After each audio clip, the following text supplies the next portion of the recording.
Okay, well, thank you, Jamil. I really appreciate the opportunity to talk to you tonight. I'll give you a little background in addition to what Jamil said. I was born at Camp Lejeune, North Carolina.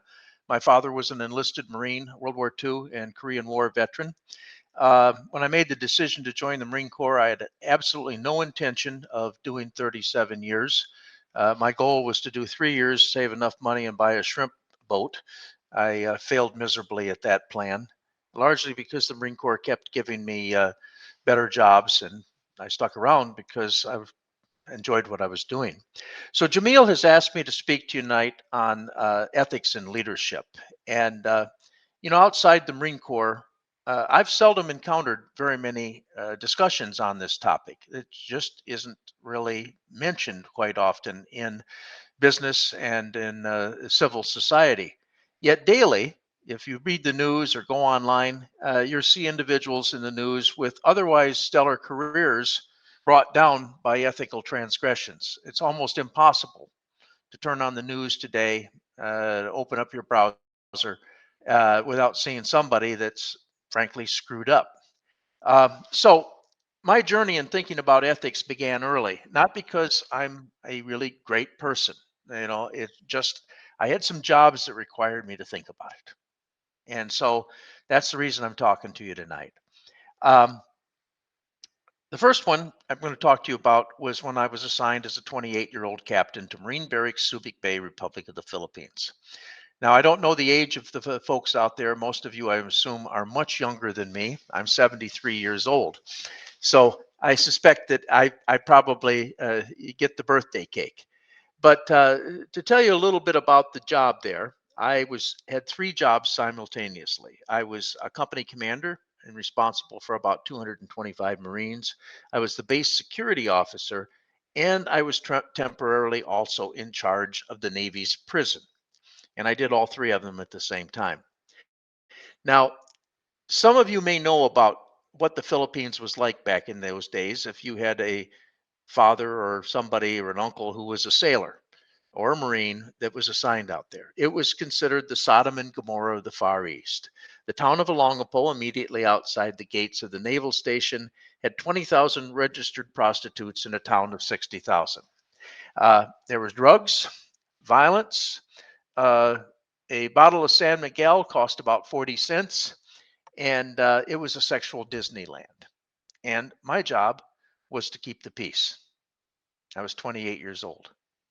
So one of the things that I saw is that most folks that came out there sunk to what I called their lowest common denominator, meaning the worst you would ever be in your life, you'd probably hit it there. And I'm not trying to be judgmental. I'm just simply saying that there was an awful lot of temptations out there.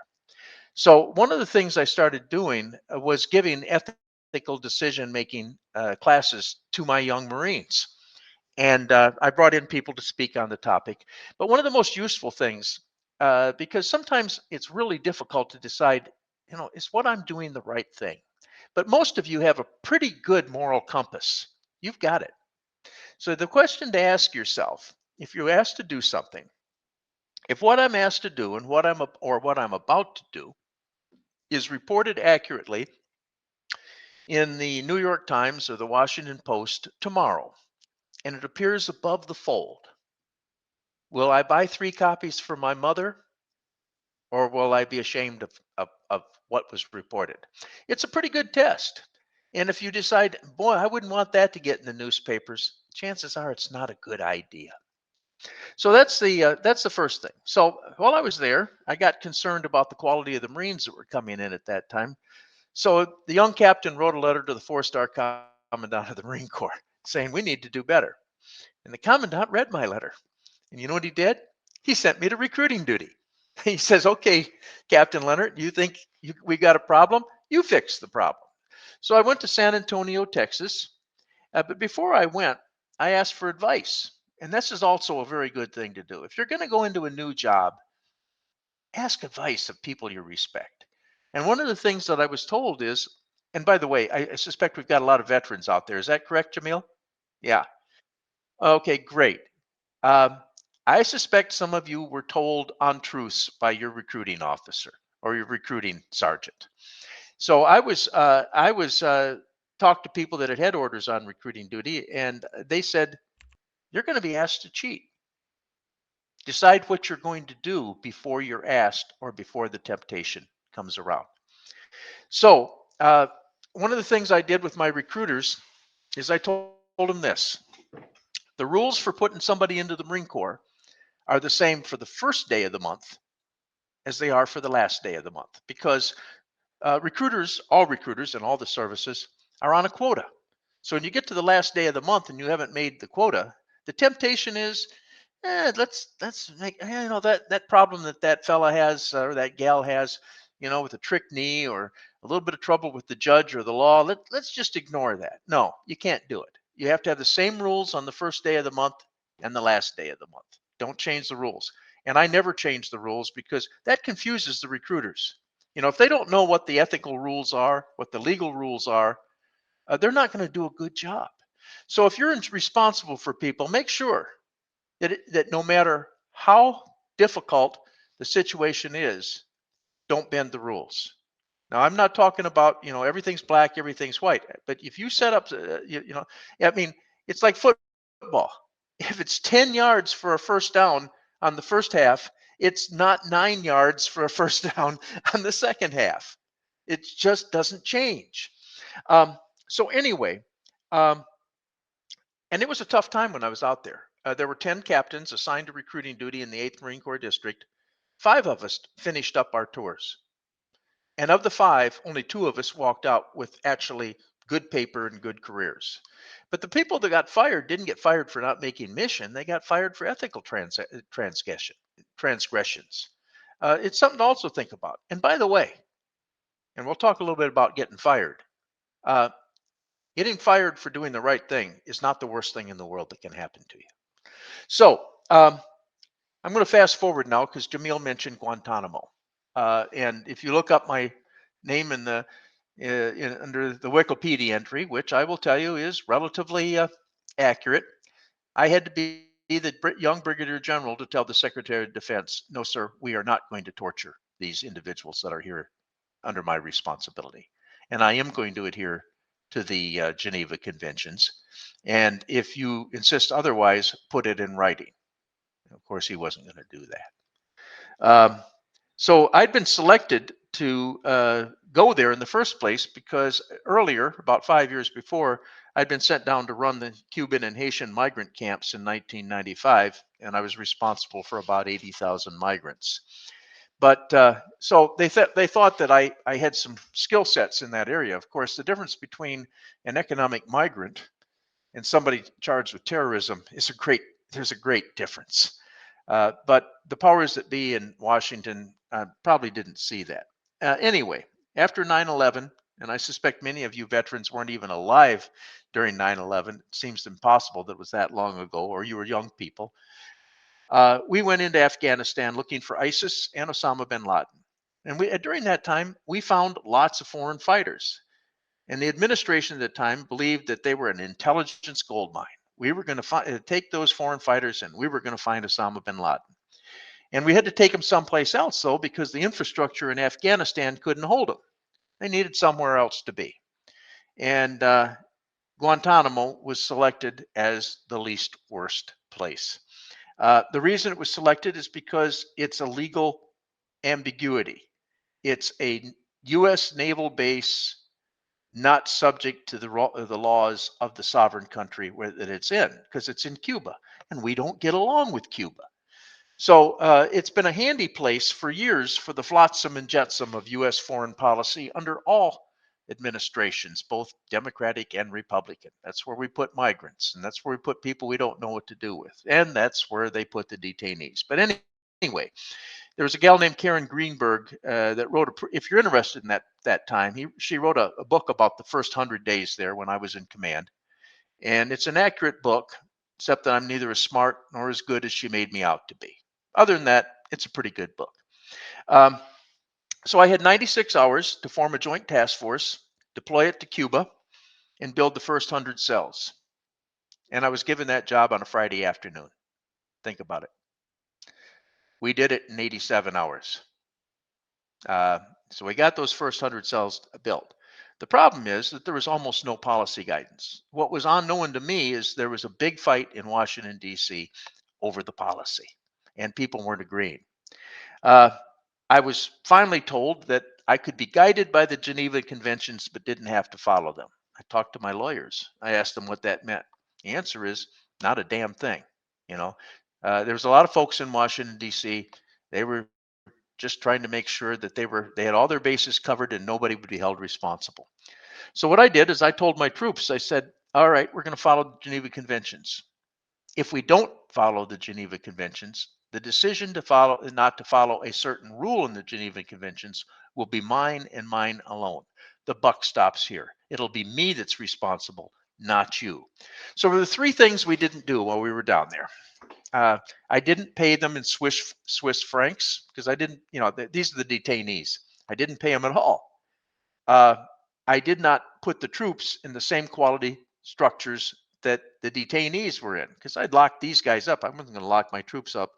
And the last thing is that I didn't give them musical instruments. Believe it or not, if you read the Geneva Conventions, you're supposed to give them musical instruments. I was asked actually, and I really wanted to say why I didn't give them musical instruments. And I really wanted to say, well, maybe we could form a Taliban, but I guess fortunately I didn't say that. Uh, so anyway, there was unending media pressure. Every 36 hours, they'd bring in a new media group. I had weekly congressional delegations coming down. They were not helpful. Uh, if I had one congressman tell some of my soldiers, if I was in charge of these detainees, I'd line them all up and shoot them. Now that's not helpful. But he's an elected representative, and I had to tell the soldier afterwards, no, you don't shoot the detainees, okay? Just don't pay attention to the guy. He's an idiot. Um, I had intelligence tourists. I had the CIA, the FBI, NSA, MI5, MI6, French intelligence, German and Israeli intelligence. And they'd come down for 36, 48 hours and then go back. I started thinking I should start selling them t-shirts. Secretary of Defense Rumsfeld, who I've alluded to before, visited twice. He asked me why I wasn't interrogating him. I told him I'd never been given the mission and interrogations weren't allowed under the Geneva Conventions. He told me to start interrogating. I told him to put it in writing. He didn't. So I didn't interrogate. So about that time, they decided, and I was, by the way, I'd been sent down there for 60 days. I wasn't too worried about getting fired. I was sent down there because, and if you're in the Army right now, I hope I don't take offense, but the Army couldn't get down there in time. And that's why I was sent down there. But they managed to get down there after 100 days, and I turned it over to them. Um, they put, they sent down an Army Brigadier General in charge of the organization and an Army Major General in charge of the interrogations. And I went home. By the way, the two didn't like each other. They fought a lot. Uh, Interrogations began. They included waterboarding, sleep deprivation, cold, psychological torture, all under the rubric of enhanced interrogation techniques. It was really torture. Um, None of the evidence. Now there's 30 the detainees left down there out of there was up to about 580 at one time. Most of them have been returned to civil society because there wasn't anything on them other than the fact that most of them were the equivalent of a Lance Corporal knucklehead fighting someplace. Didn't have any real information. And they've all gone home, except for about 30. About half of those are Yemenis that can't go home because Yemen is in a state of revolution. And the other 15 are really, truly bad guys. Those are the only ones that they vacuumed up. The problem is that all the evidence they've got against these guys was obtained using torture.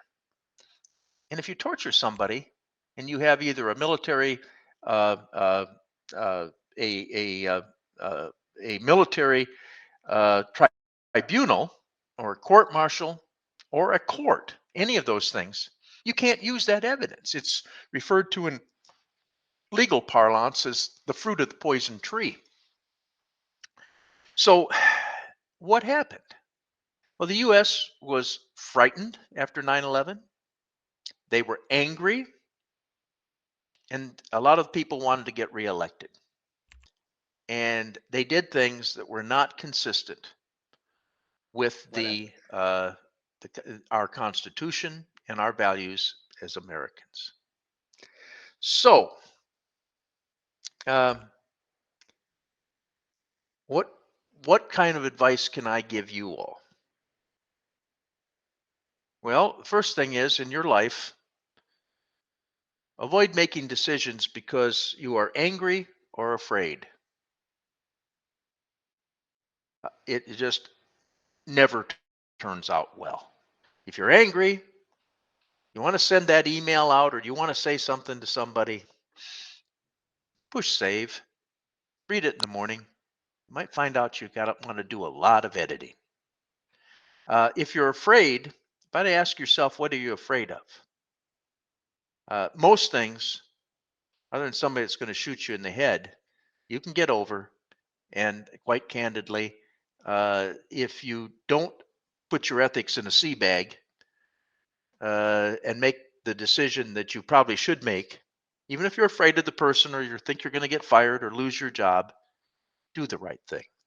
Um, don't ignore the domestic or international law. By the way, the law is actually the floor. Ethical rules are at a higher level, but if you start ignoring the law, you're going to be in trouble. And we've seen a lot of people that had a lot of stature, a lot of people said they were important, and now they're in trouble because they ignored the law. The law is an extraordinarily important part of our country. We still are a nation of laws, even though some folks would like to tell you otherwise. And most importantly, don't ever be afraid to speak truth to power and stand up to authority if you are right. The worst thing that can happen is that you'll get fired. And 20 years later, you'll still be able to look in the mirror when you're shaving. By the way, that's for the guys. The gals, I don't know, when you're putting your lipstick on. But you'll be able to look there and you say, I'm still a pretty good person and I feel good about myself. And the fact that you got fired for doing the right thing will actually feel pretty good. Now, I didn't get fired. I could have been, and I expected to be. Uh, but frankly, no matter how important that person is, always remember that your responsibility is to speak truth to power. Now, I think I'll stop here, Jamil, and I'll take any questions that anybody would have. And there's nothing off the table.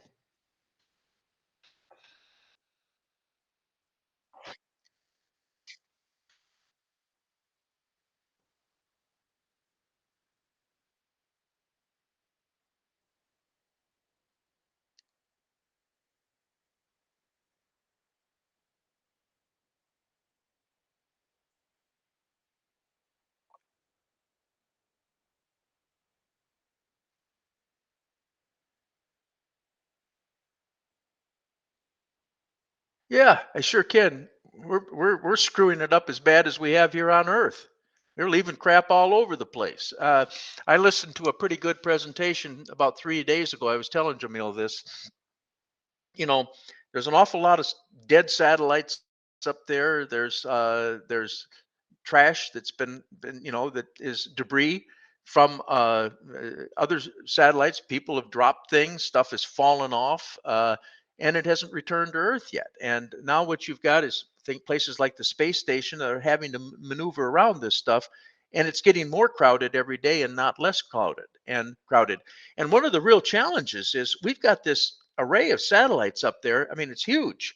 And if they start running into things, it's going to take out our global positioning. It's going to take out, well, hell, you guys are smarter than me. All the things that we rely on satellites for. And, I think the other problem, Jamil, is that who's who's responsible for policing that? Well, the answer is nobody. Every country sets its own rules and sometimes don't even have any rules. And some of them are private companies and they stick shit up there. I'm sorry, I'm a Marine, I talk that way. They stick shit up there and they're not responsible for it. When it's dead, they just leave it. It's like you're walking down the street and dropping candy bar wrappers around. Only these candy bar wrappers can take out other people's systems. So it's a big big problem. And I will say this, Jamil, the organization that figures out how to solve it uh, is going to be uh, really, really important on the international scale. The problem we'll have is we're going to have an international agreement that people pay into so that you can monetize it. Because if I'll just, you know, hell, I'm 73 years old. But I used to read science fiction. Let's suppose you guys invent a space vacuum cleaner that goes up there and you can move it around and pick up crap. Well, somebody's going to have to pay for that. And about the only way I can think of that's going to get paid for is that if you send somebody up there, if you send something up there, there's a cost associated with cleaning up your mess. In Europe, if you buy uh, a washing machine, the cost of that washing machine has implicit in it cradle to grave, the cost of getting rid of it at the end as well. We don't have that in the United States and many countries. And I think that one of the things that's going to happen in space is that if you put stuff up into space, you better be able to pay for cleaning up your mess. I mean, in the United States right now, Elon Musk can here's an issue. The FAA right now, the way you pay for air traffic controllers is by each airline pays into a pocket of a bucket of money to pay for air traffic controllers and control of airspace. Do you think Elon Musk pays anything when he shoots those rockets up in the air to the FAA, even though they have to cordon off airspace? He doesn't pay a dime. So you're going to have a system where you can monetize this, so that if the system you come up with that will, for matter of a better term, vacuum up all the space trash is going to have to be paid for, but it's absolutely necessary. It probably won't happen until we lose a couple critical satellites or somebody puts a hole in the space station and everybody dies. But that's kind of the way we think. Of humanity thinks. We don't plan ahead. I don't know. Did that answer your question?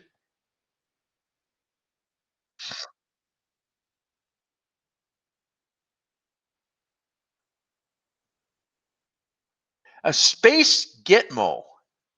Wow. Somebody must have read Robert Heinlein's "The Moon is a Harsh Mistress." Is anybody familiar with it out there?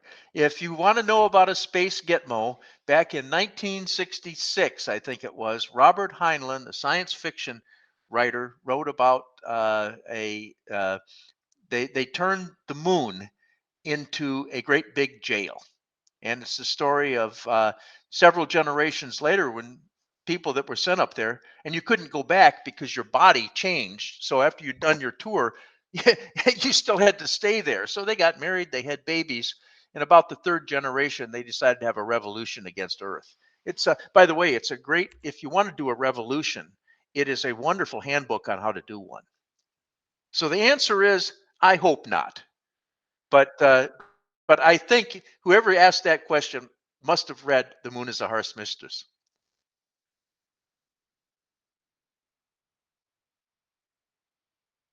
He did indeed, yes. When I was a youngster, I read a lot of Heinlein.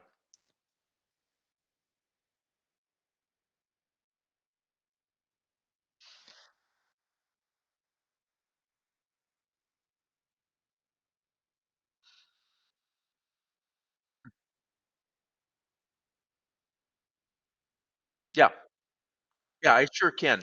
I think the biggest, well, first off, some of the basic things that I did.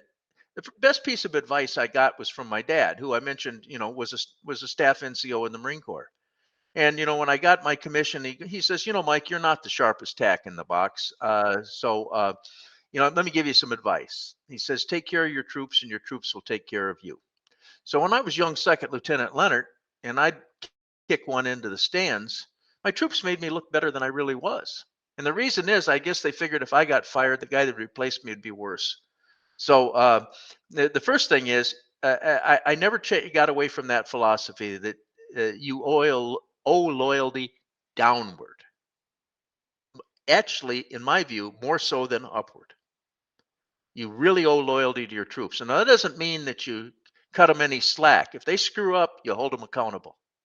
But you also defend them, you protect them, and most importantly, very most importantly, if you see talent, you help them develop that talent so that they can achieve their potential. Now, to answer your question directly, though, what changed in my life is that when you're in charge of 50 people, you can know everybody by their first name. You can know who their parents are, where they come from, you know their strengths, they know their weaknesses. When you're in charge of 10,000 people, that's no longer possible. So I had a rule for myself because and when you're a general, by the way, your staff, for all the right reasons, will try to make you incompetent. They will protect you. They will cocoon you from bad news. They're trying to take care of you, particularly if they like you. That's the worst thing that can happen because they like you. So I had a rule. I would get up at least 3 times a day and go find a junior enlisted Marine or sailor to talk to. And if I was in a joint command, it'd be a junior enlisted soldier or airman. And I would just, and it would be really quick. Usually I'd say, how you doing? How's everything going? Getting mail? How's your food? And pretty soon you get them talking. It's amazing how much information you could get. And it kept you grounded because their view of the world was quite often much different than your view of the world. And you had to pay attention to that. So, yes, my leadership techniques evolved mostly because I had to scale them to something, and I couldn't, and the other thing I had to do is I had to learn to delegate. You can't be a micromanager if you want to manage large numbers of people. Find quality people, give them left and right lateral limits. Tell them what decisions they can make and which ones have to come to you, and let them lead. Let them lead and let them grow. And if they make a mistake, the only mistakes that I really you just couldn't recover from was an ethical mistake. But if somebody did something because they just had the wrong data or they didn't have the skill sets and they screwed something up, you use that as a teaching opportunity. Don't don't fire them. Build them, develop them. Okay.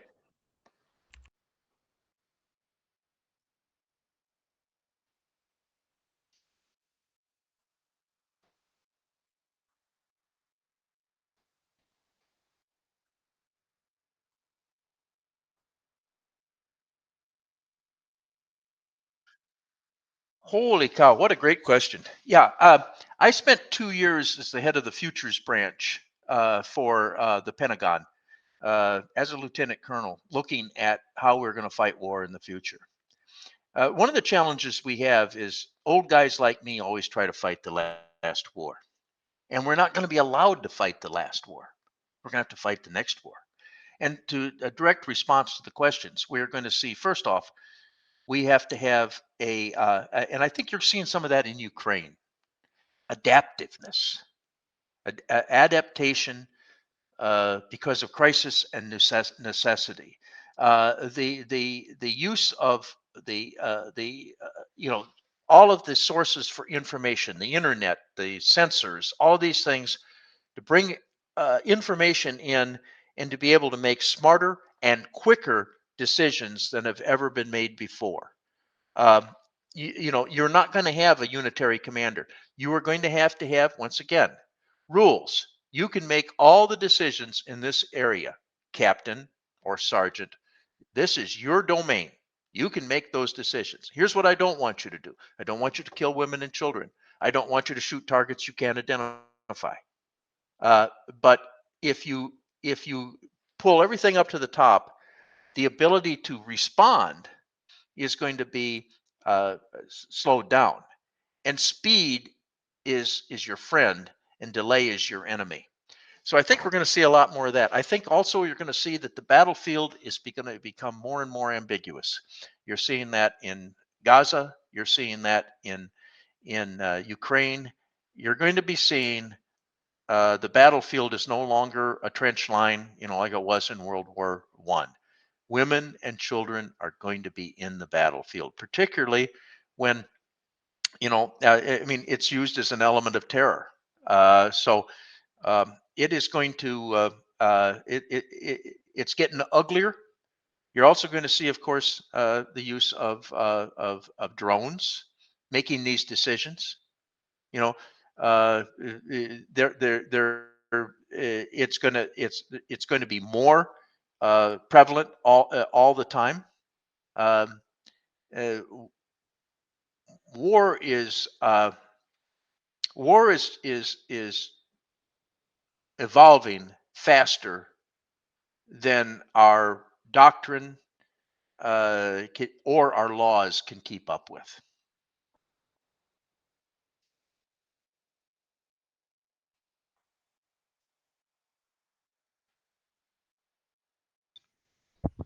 Yes, sir. Can you hear me?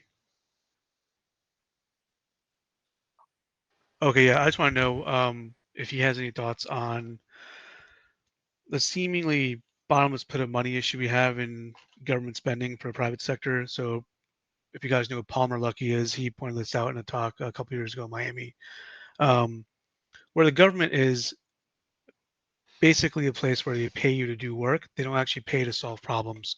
And until someone really tries to break the mold on that, we're probably not going to see any real solutions. Palmer has stated this publicly several times, and he's usually met with backlash in the Must be a establishment long ranks of question. the DC. So, yeah, I'm not sure how you want to reword this, but it's just the government is you're generally paid to do work, and I've 13 years in the government. Like, I know it's the case. They just pay you in contracts to do work and not actually solve problems. And is there a way to solve this problem?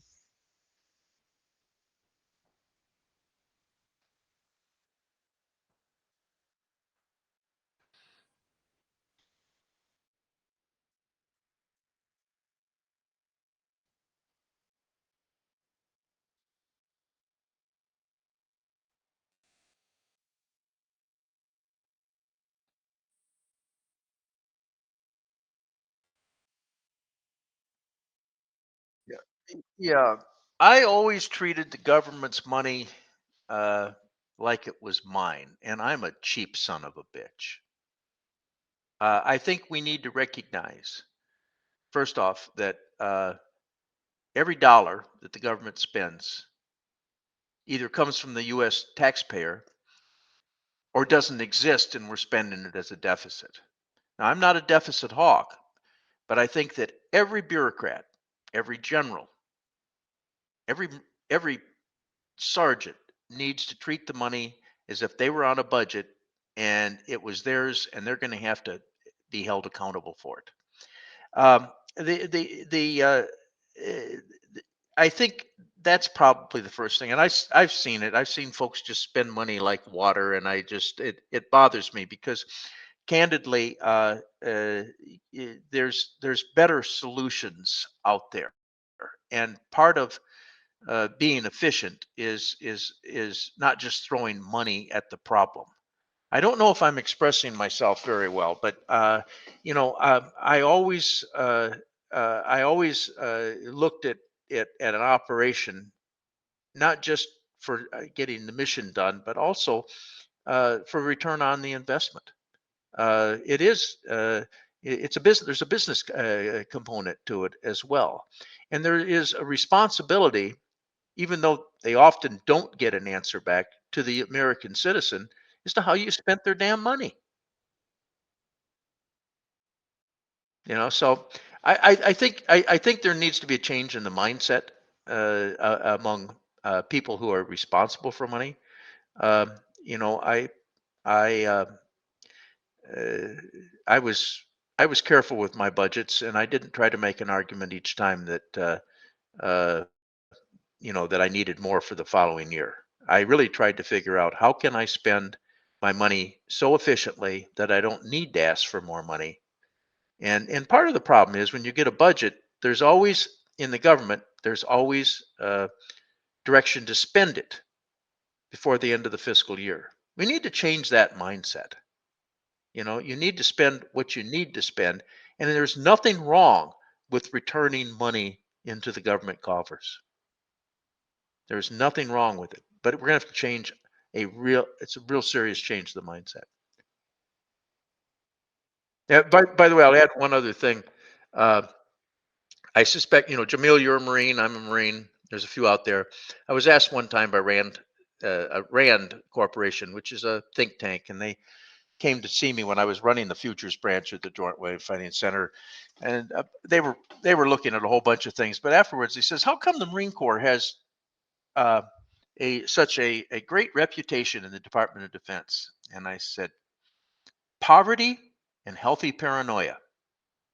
I said, "Poverty causes us to be innovative, and healthy paranoia, always knowing that the other three services want to do away with us, makes us on our game all the time." So I think if you're running an organization, there is such a thing as healthy paranoia. Don't ever get complacent. Okay, go ahead, Jamil.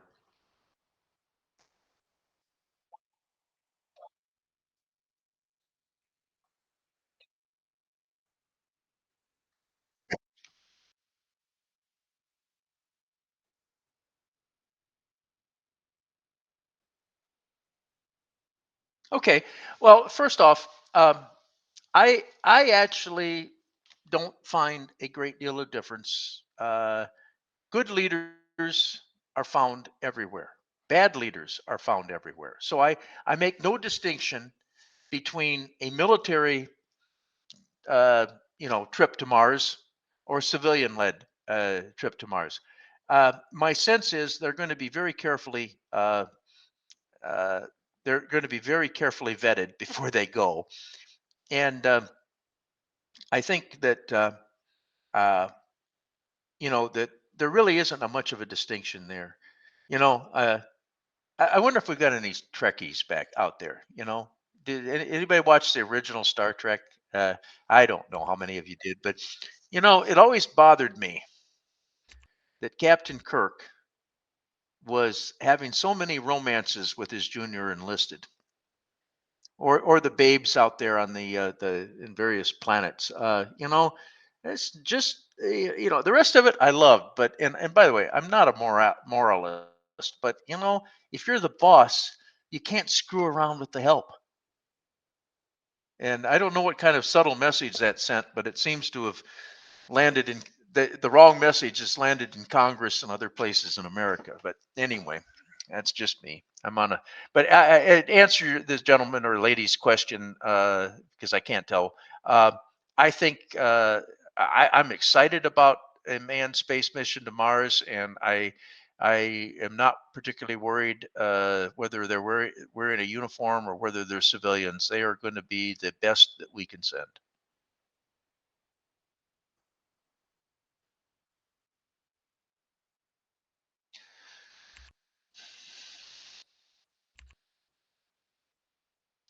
Okay. I've got one final thought for him, okay? For all of you guys out there, guys and gals, uh, if you're gonna fail, Is he muted? fail big. If you're gonna dream, dream big. And for every one of you, go out and do some great things. Thanks.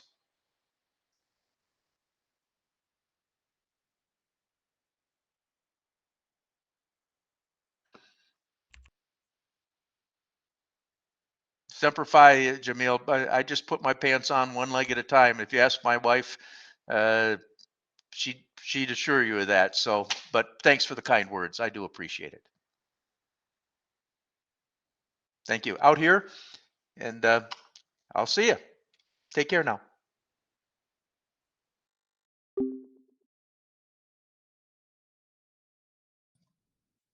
Well, that was awesome.